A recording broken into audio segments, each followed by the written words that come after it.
Welcome to The Jump. I'm Rachel Nichols. We are ready to roll on a Friday. Insider Brian Windhorst is here. 6-time NBA champ Scottie Pippen is here. 7-time All-Star Tracy McGrady is here.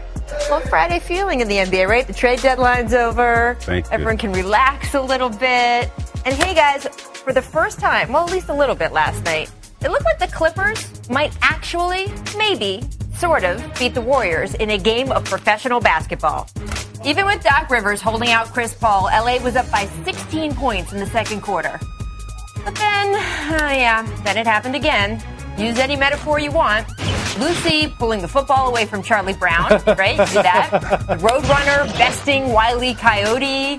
I mean, we could do 100 of these, but let's just say the Warriors got clowned. I mean, the Warriors clowned LA last night. They dropped a 50-point third quarter on the Clippers, punctuated by this shot from Steph Curry. I mean, come on. This is just ridiculous. And just to give you an idea of how spectacular a lapse this was by the Clippers, only 3 teams in the past 25 years, 3 times, has a team allowed an opponent to drop 50 and a quarter. Think about that. Only the 3rd time in more than 24,000 basketball games. Now, the Warriors, they did have some of their own issues in this game. There was this outburst from Draymond Green that started on the court, then earned him a technical, ended up with him visibly arguing with his own coach. But here's the thing about Golden State. They have shown over and over that when raw emotion bubbles up, they are able to channel it. When Dre gets angry, he plays better. When Steph Curry goes on a cold streak, he doesn't close into himself in a bout of insecurity. He just gets defiant and shoots more. Yeah, the Warriors do have almost an obnoxious amount of talent, but they also have grit in a way that few other teams do. I have no idea why we don't see that more from the Clippers in these matchups, but here is what I do know. Doc Rivers and company are running out of time to figure it out. If the standings hold, they are headed to another second-round playoff date with the Warriors, and most likely a summer of heartbreak with key players departing. There's no more crying wolf here. The wolf is at the door. So, Tracy, when you look at the Clippers, do you feel like this is just a straight-up talent issue, which is kind of what Austin Rivers implied after this game? Or are you more the J.J. Redick camp where he said, I think this is more of a mental thing with us? I think it's a little bit of both, right? We've been harping on the small forward position for these guys for quite some time, and that's why I wish they would have made a trade. Not so much it's Blake's fault, but I think trading Blake and getting somebody like a Carmelo Anthony because they are lacking scoring. And having Chris Paul out of this lineup, who's their heart and soul and their toughness, doesn't really help as well. But, for me, Blake Griffin being 6'10", being strong as he is, I think he plays too much on the perimeter. I don't know why he doesn't want to go on the post and use his athleticism, his skill set down there.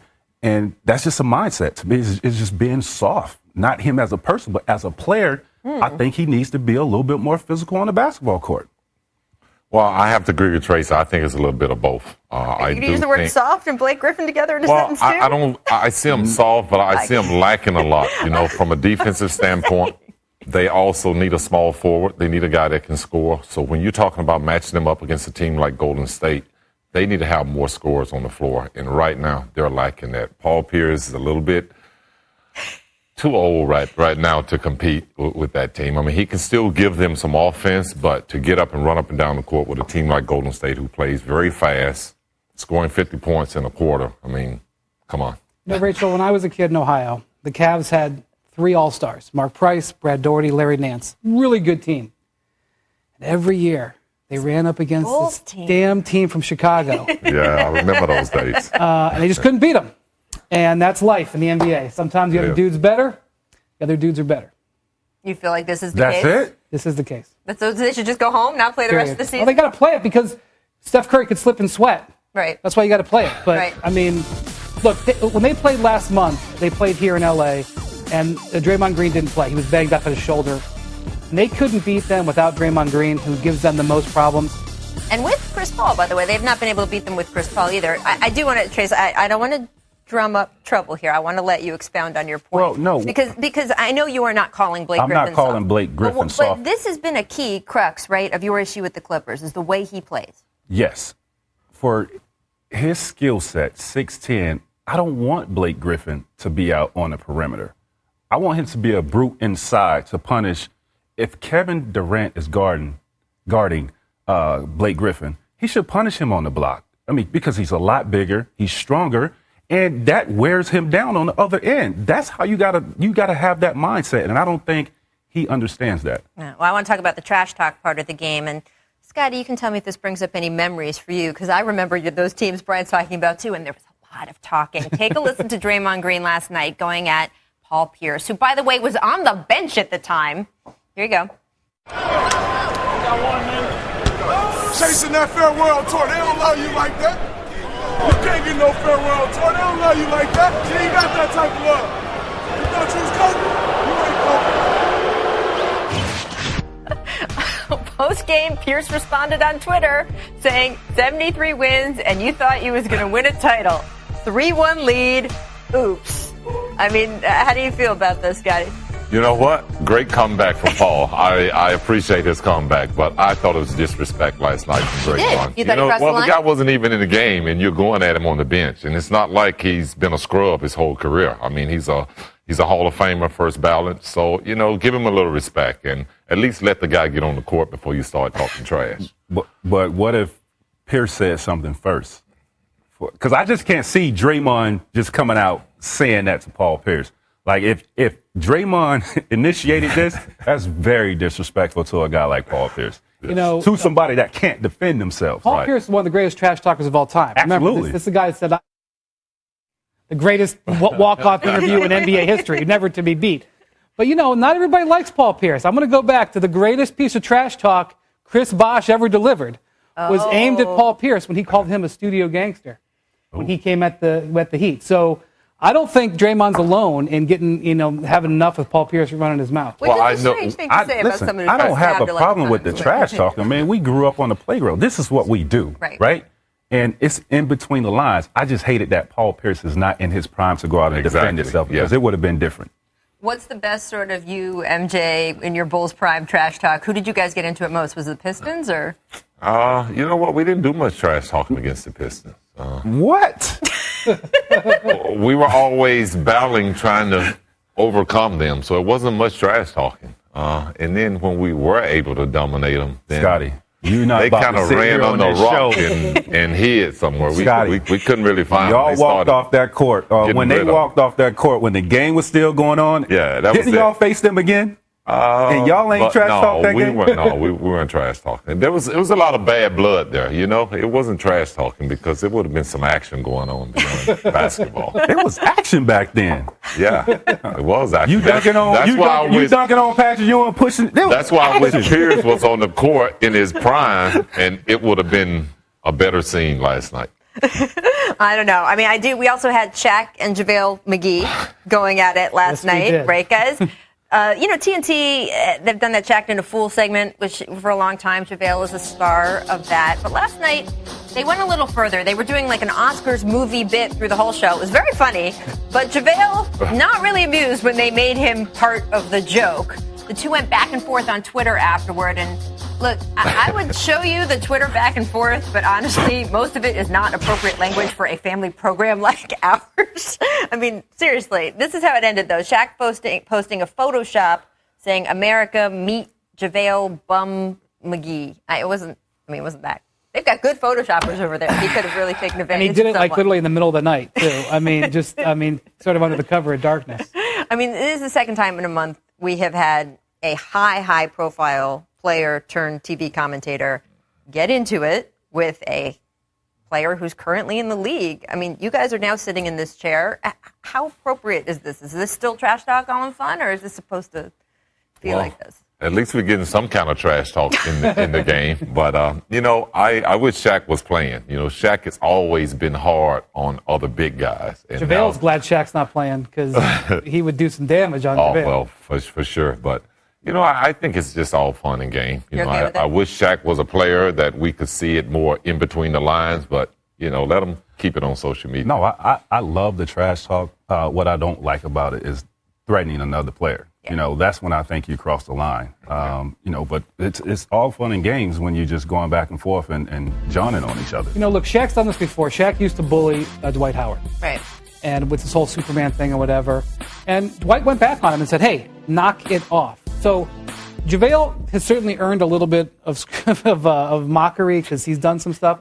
But I respect JaVale coming back and saying, hey, knock it off. I'm on a winning team right now. Stop bullying me. That's how you deal with bullies. You go back at him. JaVale did. Let's see what happens now. Well, Shaq told him he's going to slap him. So we'll see how that pans out when they see each other. I'm not entirely sure this is over, but we will see. All right, before we go to break, a quick update on Ben Simmons. Sixers GM Brian Colangelo announcing this morning that Simmons has been ruled out for the season, noting, quote, the scan indicated there is not full healing. Now, Simmons joins a star-studded list, guys, of number 1 overall picks who had to wait at least a full season before officially playing.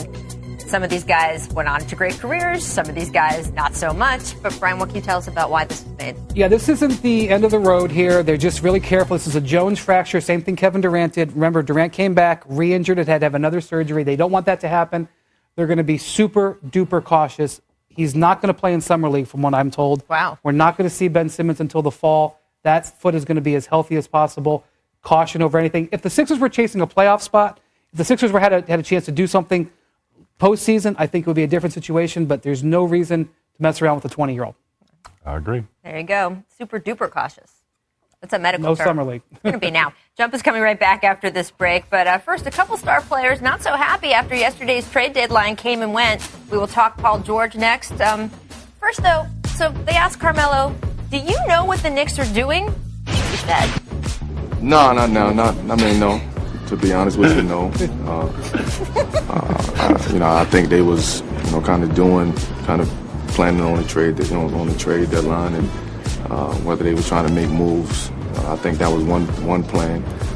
So now it's they got to get back to the drawing board and come up with another plan about the future of this team. He's not even pretending anymore. He's just like, yeah, I don't know what they're doing either.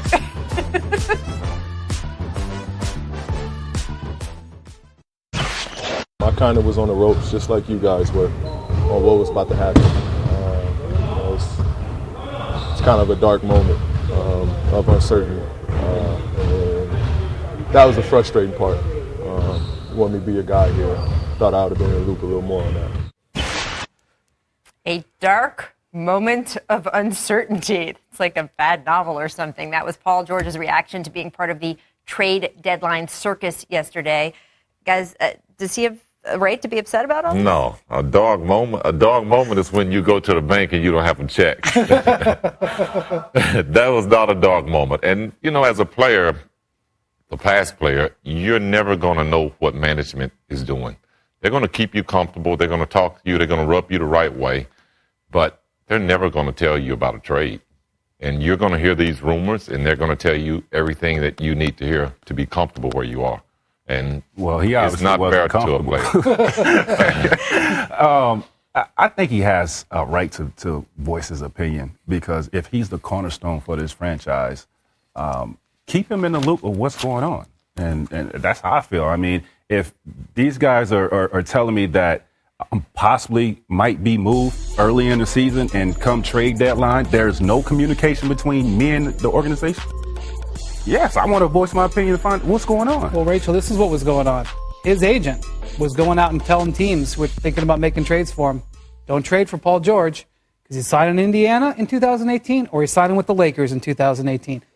Similar to what was going on with DeMarcus Cousins last week. He was saying, don't trade for DeMarcus because he's not going to re-sign with you. But that's the agent's job, It's and the totally Pelicans the agent's clearly job. didn't listen. Yep. I'm just saying, like Paul was working, the Larry Bird's working behind the scenes. Paul's working behind the scenes too. That's the NBA in 2017. You guys, both of these guys made very high-profile team changes in their career. You guys know what it's like. When you're a superstar player and you're making a team change, that happens with most players, and it's always uncomfortable, and that's where we are in the NBA, especially in the post-LeBron era where Durant and LeBron and Dwight Howard and these guys are changing teams. This is where we are in the modern NBA. Do you guys feel, though, with Paul, that this has reached an inflection point maybe before it had to? I mean, this went 0 to 60 pretty quick, Yeah, right? it is early. Usually it was like before you were a free agent that summer. Right, Now you we're were talking about, yesterday about, I was going to be a free agent in the next year. Now he's got a year and a half Exactly. to go. Right, because the timeline has been shifted because these guys have all been the Durant timeline, what happened with Durant, everybody was like, well, wow, we can't let that happen to us. we can't let that nuclear bomb go off on our team. So we got to get out ahead of it. And that's unfortunately, and the agents, because the agents, there's so much at stake here. The agents have got to go out there and try to act on behalf of their players. So everybody's working behind the scenes, and they're working the media too. We're all part of this game that's happening outside the four lines. He looked so glum there. I felt very bad for him. Tracy, I want to make you Magic Johnson for just 1 minute. Uh-oh. If you're Magic and you see that clip and you hear from the agent, hey, he wants to come to the Lakers, do you sort of look into the Carmelo Anthony Nuggets situation? Do you try to trade for him early because maybe he's going to change his mind down the road and I want to grab this while I can, but I got to give up assets? Or do you sit and just say, I'm going to wait him out, get to him when he gets to us? I'm going to wait it out. I think that'll be best for the organization. Okay, I'll wait it out. All right. Good to know. Rumor has it the Cavaliers not waiting. They're interested in signing Darren Williams and Andrew Bogut. What you got, Mr. Cleveland? Okay, so the Cavs are hoping that tomorrow at 5 o'clock they can sign Darren Williams. That's what Darren Williams wants. He wants to be playing for the Cavs by Sunday. But there's several teams that can put in waiver claims on Darren Williams, and one of them is the Utah Jazz. Obviously, he started his career, and the Jazz were trying to trade for him just as recently as Wednesday. They could claim him. They could stop it. They need another maybe guard. Oh, they can stop. Wow. Now, he's got a very powerful agent, another very powerful agent story, and that agent could probably say, hey, you're not claiming him if you want to do business with me. So my guess is he gets through and is with the Cavs by the end of the weekend, but there is a little bit of intrigue before that 5 p.m. deadline tomorrow afternoon. I mean, guys get waived for a reason, though. Do you guys think that Darren Williams right now is the solution for the Cleveland Cavaliers, Andrew Bogut? Do you feel like that's enough? I think they're both headed to Cleveland. I think Bogut definitely wants some revenge on Golden State, but for Darren Williams, he wants the opportunity to win and play with a championship. More bidding for Andrew Bogut, by the way, 3 or 4 teams. For Darren Williams, I think this is what LeBron has been wanting. I mean, you're talking about a guy, he's still a solid point guard, averaging 13 and 7. Now, he's not going to do that when he goes to Cleveland, but you're talking about a guy that can come in and run the offense, give Kyrie and LeBron a break, so those guys can position themselves and reserve their energy going deep into the playoffs. So if he goes there, I think this would be the move that LeBron always wanted. All right, let's talk about the team that did make a big trade. We finally saw the new-look Pelicans last night. Boogie and the Brow making their debut. The results, though, not quite ready for prime time. They lost by 30 to the Rockets, who got a team-high 27 points out of their trade acquisition, Lou Williams. I mean, is this, we play that game, something, nothing, or everything on this show? Is this lost something, nothing, or everything? This is what I expected. Especially, this is a bad matchup for these guys. Houston shoots the ball extremely well. It's going to take some time for Alvin Gentry to put in the offense for these two guys to work together. I was watching the game last night. I didn't see not one high-low action between the two. Look at this shot chart. And this is what I'm afraid of, right? That's so you're perfect. gonna have these guys out on the perimeter shooting jumpers. One of these guys being inside, having somebody like Anthony Davis out on the perimeter settling for jumpers. I don't want him out there settling for jumpers. Boogies, I don't want him out there settling for jumpers. These guys need to work inside and work off each other. And it doesn't help, with the other guys around them. I think they definitely have to establish some kind of identity. Are they going to be a good offensive team or a good defensive team? And last night was, again, a tough matchup for them, and it was just a disaster for Boogie's homecoming. They've got a lot of tough matchups ahead, though. Take a look here. The Pelicans had the 6th toughest remaining schedule. Toughest among the 5 frontrunners for that 8th spot in the Western Conference. So it's them, it's Sacramento, who we assumed was going to drop out. But Sacramento went on a tear last night. Obviously, they heard what we were all saying about them. Says DeMarcus who? We don't need no DeMarcus Cousins. Look at the Trailblazers and, of course, the Nuggets. They're in the pole position. We shouldn't judge this pairing on the rest of the season. It should be judged on next season. Should be. We don't get to decide for everybody, but should be. That strength of schedule is no joke, It's right? tough. So, Dude, they got to figure it out, though, to get that 8th spot. yes, we got to take a quick break, but here's our distant replay from this date in 1999. And yes, Amin El Hassan, wherever Vince you are, Carter. it's Vince Carter. Vincent Lamar. Was it 20 from downtown Lord. this year? 20 This of was the so nasty. Oh, my goodness. Showing you some of the highlights. Rick Smith's at one. Hey, he almost did that a week ago. I was going to say, Rick Smith 20 wanted no years part of old that, man. plus. Wow. This is amazing, right? We got it in, though. Friday doubleheader on ESPN. Celtics Raptors, then Spurs suspended. Clippers. Our coverage tips off with NBA Countdown at 7 o'clock. You want to catch that? And Saturday night, we've got Cavs Bulls on ABC. And And look, y'all know in that Cavs Bulls game, you will see That's my best friend. friends. You see this LeBron right here? James and Dwayne Wade. LeBron got yelled at for this exact moment. Not yelled at, No. like talking to, right? Yeah, whatever, called in and yelled at by Ty Lue for that moment last year. Right. And I mean, look, a lot of it is really good fun that we all love. We remember the bet with the Cubs uniform. But as you point out, Brian, that their friendliness has been at least an issue for the coach. Within the game. Within the game. Outside the game, fine. Within the game, Ty Lue says no. I think during the regular season, it's all right. Come playoff time, you want your leaders to be a little bit more serious so everybody on the team is focused. But, they played together. They got a great relationship. Look, I don't have any I played problem with Mike Miller, who was one of my good friends. And when he got traded away, I tried to destroy him on the basketball court. Not too much. Oh, look at that. Not too much fraternizing going on between us, I mean, that was like my brother, man. But when I saw him, I tried to knock his head off. I'm not sure what level of animosity we will see on Saturday night, but it could be a good game. All right, a little make or miss here. Miss pressure. Scotty, what do you think? The Nuggets could have put a little more pressure on Ty Lawson here. See, I saw this and I thought it was a little genius because the clock has to start, but the shot clock doesn't have to start. But you're telling me what? It's a 5-second count here. You got 5 seconds to get the ball inbounds. One of your teammates touched the ball. The ball here, is inbounds, all though. 3 of these officials should be suspended. First of all, what's the point of this? What about the Well, Nuggets? it's Why aren't the Nuggets going and grabbing the ball? Yeah, but I mean, they actually You started expect the the clock. official to make a 5-second inbounds count. That's walking the dog right there. Walking the dog. Walk the dog. There you go. Not enough? That's No? like, I see if it was like 5 seconds on the clock or something. It's Dude. still 2 minutes left in the game. What's the point of I don't this? know what the rule here, Scotty, is because the ball is technically inbounds. The ball, there's a No, ball. it's the not. clock The ball is is running. never inbounds until it's taught. It's Touched. touched. Touch. We're going to argue this for the next half hour, but you can find us again on Monday. We'll see you then. Thanks for joining, Whatever. everyone. No, off the rail. I ain't made a shot yet.